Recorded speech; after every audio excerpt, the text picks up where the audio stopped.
अस्सलामुअलैकुम काबिल कदर व्यूअर्स, मर्डर ट्रायल के सिलसिले में लेक्चर्स की सीरीज मैंने शुरू की है। तो आज इस सिलसिले का लेक्चर नंबर 2 पेशे खिदमत किया जा रहा है। तो आइए सुनते हैं। तो अब दोस्तों, इसमें कुछ चीजें ऐसी भी हैं जो हमने देखनी है। जब आपके सामने FIR आई, सबसे पहले आप सेक्शन देखें। सेक्शन के बाद आपने देखना है कि डेट ऑफ अकरेंस क्या है, वकूए की तारीख क्या है, तारीख वकूआ क्या है।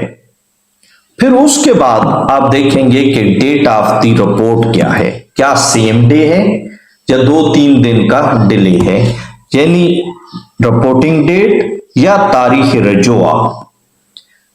तो जब उन्होंने पुलिस से रुजू किया उसको देखिए। अगर उसके दरमियान डिफरेंस है, अनएक्सप्लेनेबल प्ले है, डिले है, अनएक्सप्लेनेबल डिले से मुराद ये है कि इसी के अंदर एक कॉलम सबसे नीचे आप आए, सेकंड लास्ट में होता है कि आया दरखास्त देने की ताखीर के बारे में मुस्तगीस ने कोई उज़र पेश किया, कोई वजह बयान की, तो उसमें लिखा होता है अक्सर व बेशतर कि जनाब जो ही दरखास्त हमें रिसीव हुई हमने पर्चा काट दिया। अब अगर डिले है तो वो डिले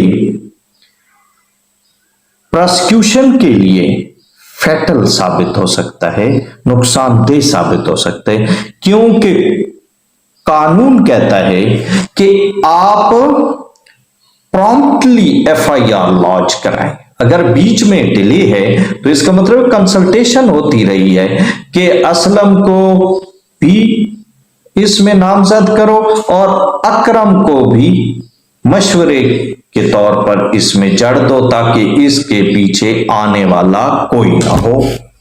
तो वो चीज जो है इस केस को फर्दर इंक्वायरी में ले जाती है और शक का असर भी पैदा करती है।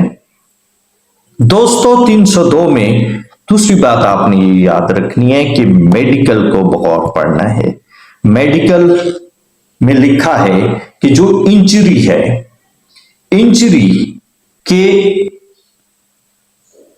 इर्द गिर्द ब्लैकनिंग है, जैसे जला हुआ जख्म होता है वैसे है, तो दोस्तों इसका मतलब है कि फायर करीब से किया गया है। अगर ब्लैकनिंग नहीं तो फिर वो फायर दूर से किया गया है।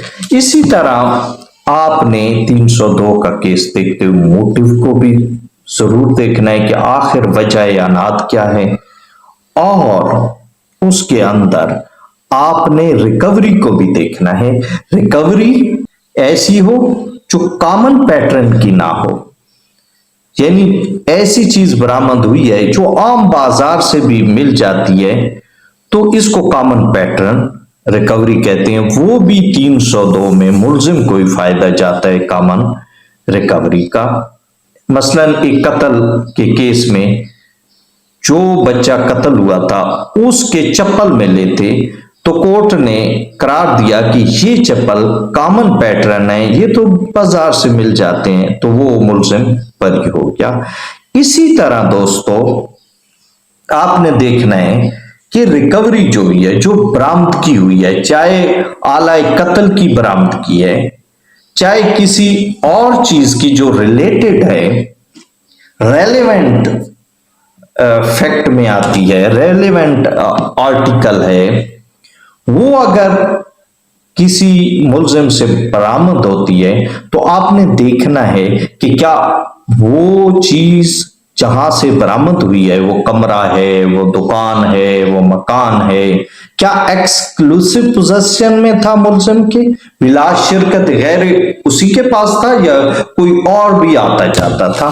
अगर वो रिकवरी एक्सक्लूसिव पोजेशन में है फिर तो मुल्जिम के खिलाफ वो रिकवरी जाएगी। अगर एक्सक्लूसिव पोजेशन में नहीं है, ओपन प्लेस से रिकवरी है तो वो भी डाउटफुल होती है। इसी तरह जो आला कत्ल होता है, फर्ज करें पिस्टल, आजकल पिस्टल और बंदूक और क्लैशनिकोव का दौर है, तो जो पिस्टल होता है और जो हॉल मौके से मिलते हैं उनको भी फोरेंसिक के पास भेजा जाता है और उनको चेक किया जाता है कि आया ये जो फायर हुआ है इसी से हुआ है या किसी और वेपन से हुआ है।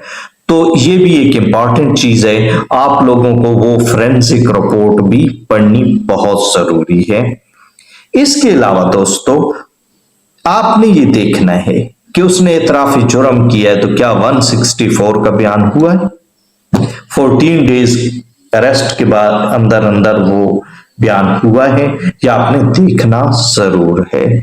और मजिस्ट्रेट साहब ने लिया और आइडेंटिफिकेशन रेड जो अगर किसी केस में होती है नामालूम के खिलाफ है तो क्या उसमें तमाम लीगल प्रोसीजर अपनाया गया है, तमाम कोडल फॉर्मेलिटीज पूरी की गई हैं। इसी तरह दोस्तों मर्डर के केस में आपने ये भी देखना है कि कितनी गोलियां लगी हैं और कितनी मौके से बरामद, यानी कितनी इंजरियां हैं। अगर 7 गोलियां लगी हैं तो 14 इंजरियां होंगी।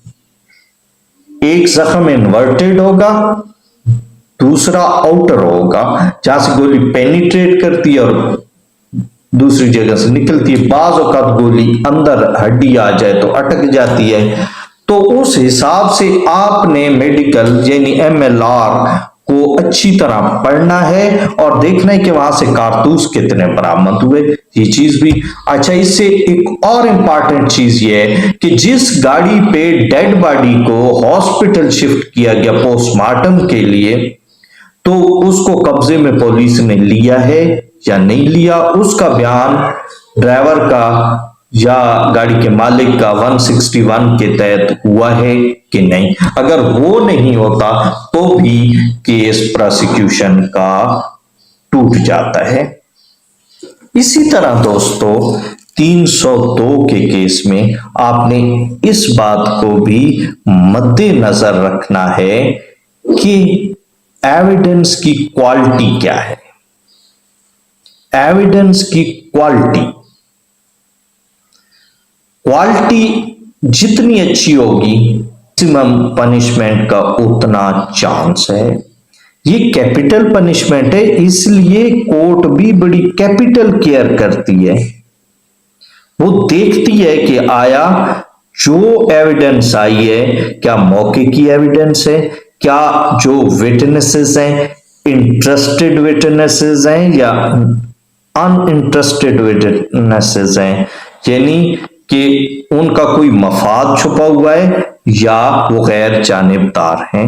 न्यूट्रल विटनेसेस को देखा जाता है कि कौन है। हाँ, अगर कोई नेचुरल विटनेस है, बाप बेटा जा रहे हैं और बाप पे अटैक हुआ, वो मारा गया, तो बेटा मौके का गवाह, ये एक नेचुरल विटनेस है। लेकिन जो बनाए जाते हैं, जिनको क्रिएट किया जाता है, तो उनको नहीं माना जाता कोर्ट के अंदर अगर जिरा में ये बात डिस्क्लोज हो जाए। तो दोस्तों इसमें एक और चीज का भी आपने ख्याल रखना है, वो ये है कि लाश की जाहिरी हालत क्या लिखी हुई है।